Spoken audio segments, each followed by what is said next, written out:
So what is intuition? If you go on Google and you see for different definitions, you will find a lot of definitions.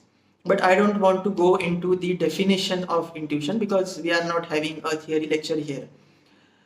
Basically, intuition, if we want to understand in simple words, intuition is nothing but something which we feel to be true, or something which we feel that we should do something, or something which we feel that we should not do something, which may or may not be associated with a logical reasoning.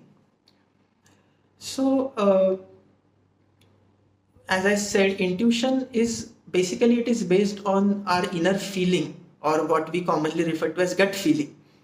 That I'm feeling something to be true. I feel that it is true, but then I don't have any evidence to prove that it is true right now. It might be proved in future that yes, what I thought was right. But right now I don't have any evidence to prove that it is correct or it is a right decision. But I feel inside, I somehow I feel that it is true. So this feeling or this sensation of feeling something to be right somehow is basically intuition. So intuition, some people call it as sixth sense. Like we all know that we have five senses like vision, hearing, taste, then touch and smell. These are the five senses which we are all aware of.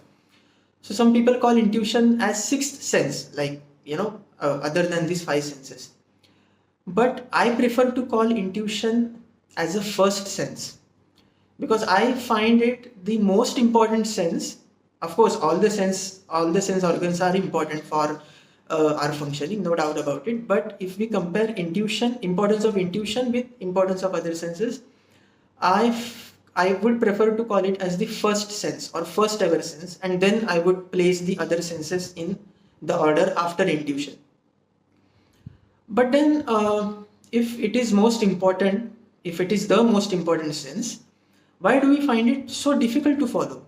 Like the ease with which we follow, the ease with which we believe in our eyesight, or the ease with which we believe in what we hear, what we see, what we feel, something touching our skin, or something which we can taste or smell. We don't believe, or we cannot believe intuition with the same ease. So why it is so? If it's one of the senses, we should find it easy to follow it. So why we find it difficult to follow it? So the answer to that lies in our conditioning. The way we have been raised since our childhood, the way our mind has been conditioned since our childhood, I think the answer lies there. Because we have been conditioned to believe what comes under the purview of these five senses: vision, hearing, touch, taste and smell. So anything which falls outside of these senses, we don't call it a sense, we call it something like it is magical, or it is supernatural, or it is a God's gift, you know. So basically what we need to do here is that we need to treat intuition as one of our senses, just like we treat vision, just like we treat hearing, just like we treat smell, right? So we have to give that place to intuition, just like we give the place to other senses. Then only we will be able to perceive intuition as a sense, and not something which is out of this world, or out of this universe, or something which is magical.